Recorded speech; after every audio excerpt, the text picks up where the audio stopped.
हम सभी को इस विशेष समिति के सदस्य के रूप में यहाँ आमंत्रित किया गया है। सरकार की ओर से इस समिति के संयोजक होने के नाते मैं आप सभी का स्वागत करता हूँ। साथ ही कुछ विशेष सूचना आप सभी से साझा करना चाहता हूँ। पहली सूचना यह है कि इस समिति का उद्देश्य राज्य के सभी पिछड़े क्षेत्रों में लोक कल्याण कार्यों की समीक्षा करना और समुचित सुझावों की रिपोर्ट तैयार करना। दूसरा, समिति के अध्यक्ष पद के लिए वैसे तो सरकार ने औपचारिक सुझाव देते हुए श्रीमती दुर्गी टूडू जी के नाम की सिफारिश की है, फिर भी समिति के सदस्यों को पूर्ण स्वतंत्रता है कि वे आपस में चर्चा करके अपना अध्यक्ष चुन लें। अब आप सभी सदस्यों से निवेदन करता हूं कि इस विषय पर अपना मत रखिए। मेरे विचार में तो श्रीमती दुर्गी टूडू ने अभी तक इस क्षेत्र में जो कुछ कार्य किए हैं उनको देखते हुए वे ही अध्यक्ष पद के लिए उपयुक्त रहेगी। मेरा भी यही मत है। एक तो वो किसी विवाद में ना रहते हुए शांत स्वभाव से सबकी बात को महत्व देती हैं। अध्यक्ष उन्हीं को रहना चाहिए। मुझे भी कोई आपत्ति नहीं है, वो हम सबसे अधिक अनुभवी भी देते हैं। ये क्या लगा रखा है आप लोगों ने? अगर सरकार ने किसी की सिफारिश की है तो हम चाटुकारिता में उसकी प्रशंसा करते चले जाएंगे? अरे मैं कहती हूँ, हम अपना निर्णय क्यों नहीं ले सकते? हमारे विचार आपको चाटुकारिता लगते हैं? तो आप ही बताइए, आपको बना दे अध्यक्ष। क्या समस्या है इसमें? मैं पढ़ी लिखी हूँ, आधुनिक हूँ, एक्टिव हूँ। कोई मापदंड, कोई तरीका, कोई भी किसी गांव, खेड़े या कबीले से उठकर आएगा और आप उसे अध्यक्ष बना देंगे। अब आप अमर्यादित बोल रही हैं देवी जी। मैं सच बोल रही हूँ, फैक्ट्स बोल रही हूँ। आखिर एजुकेशन और फैमिली बैकग्राउंड भी कोई चीज है? 3 पीढ़ियों से मेरे परिवार के लोग मंत्री पदों पर रहे हैं। अपने कार्य तो बताइए देवी जी। 3 पीढ़ियों से जिन्होंने कार्य किया उन्हें पर्याप्त सम्मान मिल चुका है। इस लोक कल्याण और सेवा कार्य में इस समिति के एक भी सदस्य की बराबरी नहीं करती हैं आप। अनुभव की तो बात ही छोड़ दो। मेरे विचार में यह विषय इतना महत्वपूर्ण नहीं है कि इसमें इतना वाद विवाद किया जाए। बिल्कुल महत्वपूर्ण है यह विषय। जन सामान्य के सेवा कार्य और लोक कल्याण के लिए समिति बनी है और यहीं पर वीआईपी कल्चर को बढ़ावा। सही बात है। आज ये कह रही है कि 3 पीढ़ी से ये बड़े पदों पर कायम है, कल को इनके बाद वाले 4 पीढ़ियों की दुहाई देने लगेंगे। ये निराधार कड़ी कहीं न कहीं तो रोकनी पड़ेगी। श्रीमती दुर्गी टूडू की अध्यक्षता में कार्य करके हम सभी को उनके अनुभव से बहुत कुछ सीखने को मिलेगा। तो आप लोग सीखिए, मुझे किसी से कुछ सीखने की जरूरत नहीं है। अरे इनकी उम्र देखिए, इनकी अवस्था में मैं थकान और नीरसता देख रही हूँ। She is just a poor thing to me. बस बहुत हुआ। हम सभी के अपने मत हो सकते हैं, पर किसी भी सदस्य आदरणीय सभी हाँ रही हूँ, कार्य में बहुत व्यस्त हूँ, चलती हूँ।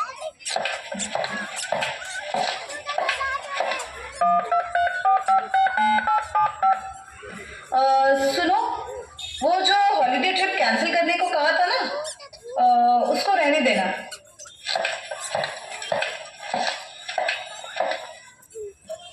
लीजिए, अब आप सभी जानते हैं ना कि बिना अध्यक्ष पद के भी मैं अपना 100% योगदान ही दूंगी। फिर मुझे ही यह विशिष्टता क्यों?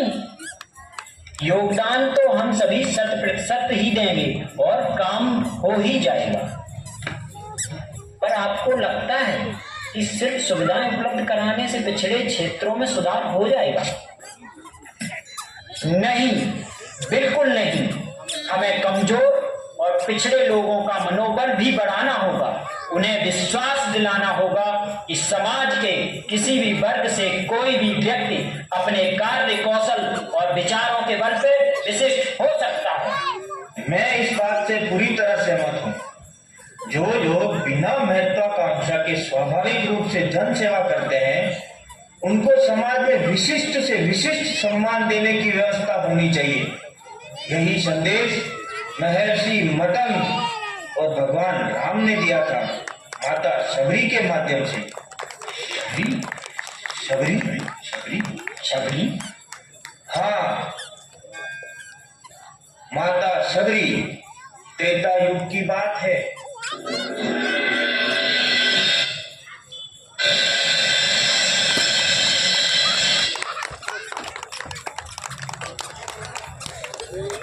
ये इतने सारे वन्य पशु एक साथ पिंजरे में इतनी अनजान क्यों बन रही है?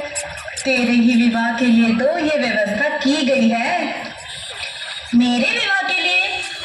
हाँ, मैंने सुना है कल के तेरे विवाह उत्सव में तेरे पिताजी ने आसपास के सभी वन्य क्षेत्रों के वासियों को बुलाया है। अब इतने सारे लोगों के भोज के लिए इतने पशु तो लगेंगे ही। ये तो अनर्थ हो जाएगा। एक विवाह के लिए इतना रक्तपात?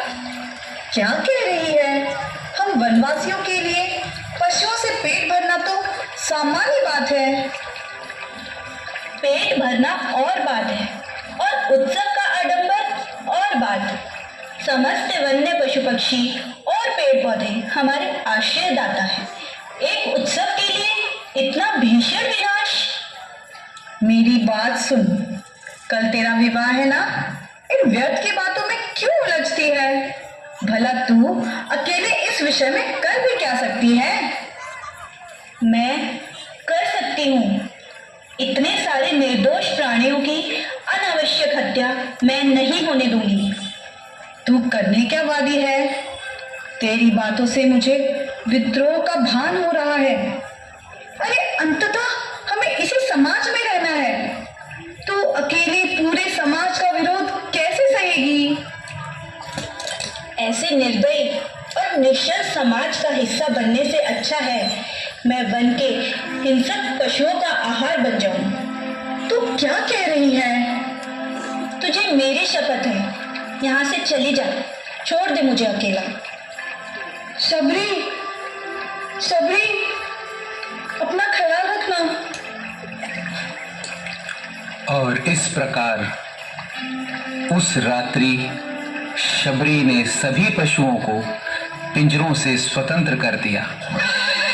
जाते जाते सभी पशु बार बार शबरी को पलट कर देख रहे थे, मानो उनकी अंतरात्माएं संयुक्त रूप से शबरी को आशीर्वाद दे रही हों। हे कल्याणमयी देवी, जिस प्रकार तुमने वनवासी स्त्री के रूप में हमें बंधन मुक्त किया, स्वयं परमेश्वर वनवासी के रूप में आकर तुम्हें भव बंधन से मुक्त करेंगे। फिर उसके बाद शबरी अपने में सरोवर की ओर जाती है, मानो उनकी अंतरात्माएं साधना सरोवर की ओर जाती है। तभी एक स्त्री आकर उनके सूने में झाड़ू इत्यादि आश्रम के कार्य करके चली जाती है। ऋषिगण आते हैं तो आश्चर्य करते हैं। आचार्य, आज पूरा 1 माह हो गया, न जाने कौन हमारे सूने में आकर आश्रम के सारे कार्य करके चला जाता है। हाँ आचार्य, देखिए, न केवल आश्रम के बाहर का मार्ग साफ है, अपितु पूरा आश्रम ही लीप दिया गया है। हम जो पूजन करते हैं उसके लिए अनेक प्रकार के पुष्प इत्यादि भी व्यवस्थित रख दिए गए हैं। क्या ये चिंता का विषय नहीं है? चिंता कैसी? आश्रम को कोई हानि तो नहीं हुई ना, और न ही कोई अपवित्रता प्रतीत होती है। किंतु हमारी अनुपस्थिति में इस प्रकार की घटना को दुर्लक्ष्य करना भी उचित नहीं होगा। ठीक है, एक उपाय है। कल सुबह हम लोग ब्रह्म मुहूर्त में छुपकर पता लगाते हैं कि ये सब कौन कर रहा है और क्यों कर रहा है। ऋषिगण ब्रह्म मुहूर्त में सरोवर की ओर जाते हैं और फिर वनवासी स्त्री छुपकर आती है और काम करने लगती। इसलिए वे आड़ में छिपे हुए ऋषिगण बाहर आ जाते हैं। ठहरो, हे वनवासी स्त्री, कौन हो तुम? प्रतिदिन इस आश्रम में क्यों आती हो? ये सारा कार्य किस उद्देश्य से करती हो? क्षमा करें ऋषिगण, मैं शबरी हूँ। ये सब मैं किसी उद्देश्य से नहीं करती। आप लोगों की कल्याणमयी साधना और तपस्या के प्रभाव से ये सघन मन भी मनोरम और आनंदमयी हो गया है। यही देखकर आप लोगों के चरणों में श्रद्धा होती है। हमारी अनुपस्थिति में चोरी छुपे आती जाती हो। हमारे क्रोधित होने का भय नहीं है तुझे? भय? आप लोगों के करुणामयी स्वभाव के कारण इस क्षेत्र में हिरण, मोर और खरगोश भी निर्भय होकर घूमते हैं। बातें मत बनाओ। यदि ऐसा है तो छुप छुप कर क्यों आती हो? सत्य क्या है? मेरा विश्वास कीजिए, एक अज्ञानी वनवासी संस्कार विहीन स्त्री जानकर आप लोग मेरी सेवाएं अस्वीकार न कर दें, इसलिए छुपकर सारे कार्य करती रही। आचार्य, हम लोग समस्त सांसारिक विश्राम और सुखों का त्याग करके इस वन में साधना करते हैं। ऐसे में हमारे जब तब संबंधी कार्य इन देवी से करवाना उचित नहीं लगता। कृपा करें ऋषिगण, मेरे जैसे वनवासी स्त्री किसी भी प्रकार जब तब योग, वैराग्य, साधना इत्यादि तो नहीं जानती। आप जैसे महात्मा सन्यासियों की सेवा करके इस मलिन तुच्छ वनवासी जीवन को सफल करने का अवसर मिला है। ये अवसर ना छीने मुनिवर, कृपा करें। उठो देवी, अपने जीवन को बारंबार तुच्छ ना कहो। जीव, जंतु, जड़, चेतन सभी का अस्तित्व उद्देश्यपूर्ण होता है। बिना अपेक्षा, बिना महत्वाकांक्षा के तुम स्वाभाविक रूप से परोपकारी हो। अब तुम्हें छिपने की आवश्यकता नहीं है। आश्रम के पास अपनी कुटिया बनाकर रहो। धन्य हो ऋषिमतम, धन्य हो।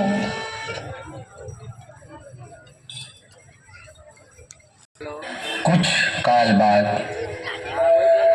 जब शबरी और ऋषिगण वृद्धावस्था को प्राप्त हुए और ऋषिगण अपनी तपश्चर्या पूर्ण करके पृथ्वीलोक से प्रस्थान करने को थे। आचार्य, आपने बुलाया? हाँ शबरी, मैं तुम्हें यह बताना चाहता हूं कि हम लोग ब्रह्मलोक की ओर प्रस्थान कर रहे हैं। ब्रह्मलोक? हाँ, ब्रह्मलोक। इस मृत्युलोक में अब हमारा कार्य पूर्ण हो चुका है। तुमने इतने वर्षों तक जो तप साधना में हमारी सहायता की, उसके लिए हम सभी आभारी हैं। सहायता? आप सभी सिद्धजनों की सेवा करके मैं तो अपना जीवन सफल कर रही थी। अब आप सभी के प्रस्थान के बाद इस आधारहीन जीवन में एक वृद्ध अज्ञानी वनवासी सेविका के लिए क्या आज्ञा है ऋषिवर? मांगा भी तो आदेश। धन्य हो देवी। अब सुनो, तुम्हें कुछ समय इसी आश्रम में प्रतीक्षा करनी होगी। प्रतीक्षा? हाँ शबरी, परमात्मा स्वयं मर्यादा पुरुषोत्तम राम के रूप में पृथ्वी पर अवतरित हुए हैं। अपनी वनवास यात्रा के क्रम में वे चित्रकूट तक आ चुके हैं। कुछ ही समय बाद वो अपने छोटे भाई लक्ष्मण के साथ तुम्हारे दर्शन के लिए पधारेंगे। आप क्या कह रहे हैं ऋषिवर? यदि भगवान आश्रम में पधार रहे हैं तो उनके दर्शन की पात्रता तो आप सभी सिद्ध तपस्वी महात्माओं की है। मैं तो किसी प्रकार का तप, व्रत इत्यादि भी नहीं जानती। साधना और तत्व दर्शन की तो बात ही छोड़ दीजिए। भला मुझे भगवान के दर्शन? यही तो तुम्हारी श्रेष्ठता है देवी। हम सभी ने जब तप संबंधी जो भी श्रेष्ठ कार्य किए, वो धर्म अधर्म, उचित अनुचित के ज्ञान के आधार पर किए और परिणाम स्वरूप हमें परम गति भी प्राप्त हो रही है। किंतु तुम कर्म फल से निरपेक्ष होकर शुद्ध अंतःकरण से आत्मिक प्रेरणा के आधार पर सेवा कार्य करती रही। तुम्हारे इस निष्काम सेवा भाव के कारण तुम युगों युगों तक मानव जाति के लिए उदाहरण बनोगी। श्री राम के दर्शन करके तुम भी दिव्य गति को प्राप्त होगी। अब हम प्रस्थान करते हैं।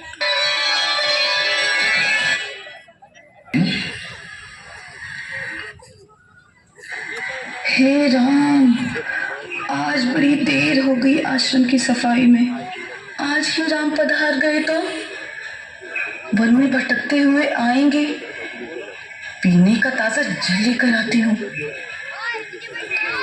ओह शबरी शबरी, इतनी दूर से भूखे प्यासे पैदल चलकर आएंगे और तू सिर्फ पानी देगी? कुछ कंद मूल और फल भी ले आती हूँ।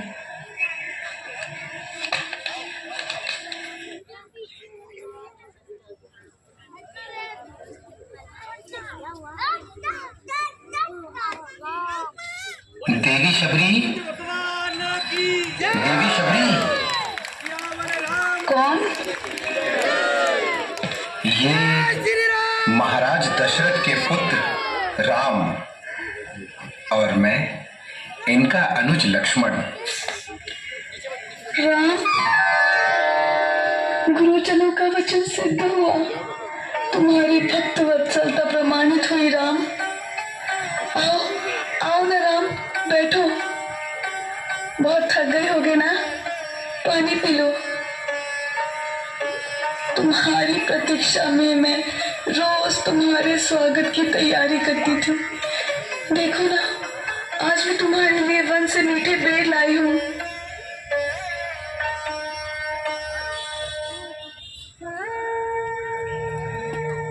मीठे है ना? तुम्हारे लिए मैं खुद चक्कर लाई हूँ। भैया, हे भगवान, उत्साह में मुझे ध्यान ही नहीं रहा और तुमने भी मेरे जूठे बेर खा लिए। माता, इन फलों में आपके भावों की मिठास है। इतना उत्तम भोग पूरे त्रिलोक में दुर्लभ है। अब आप मेरा मार्गदर्शन करिए। मैं इस वन में अपनी भार्या सीता को खोज रहा हूं। कृपा करके बताइए कि मैं आगे किस ओर जाऊं। मुझ बुढ़िया से लीला कर रहे हो राम।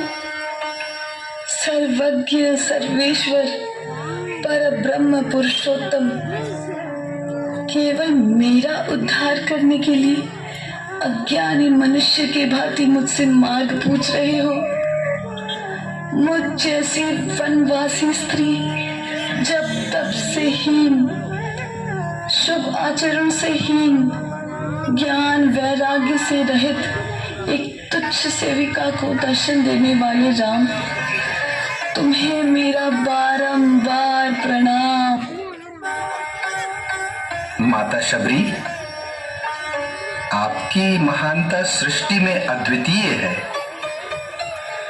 मैं आपको दर्शन देने नहीं आया, अपितु आपके दर्शन की अभिलाषा से प्रस्तुत हुआ हूं। आपका शुद्ध चित्त, आपका परोपकारी हृदय, मनोकामना रहित सतत सेवा भाव, आपकी आध्यात्मिक चेतना, आप युग युगांतर तक जनमानस के लिए प्रेरणा स्रोत रहोगी। धन्य हो राम।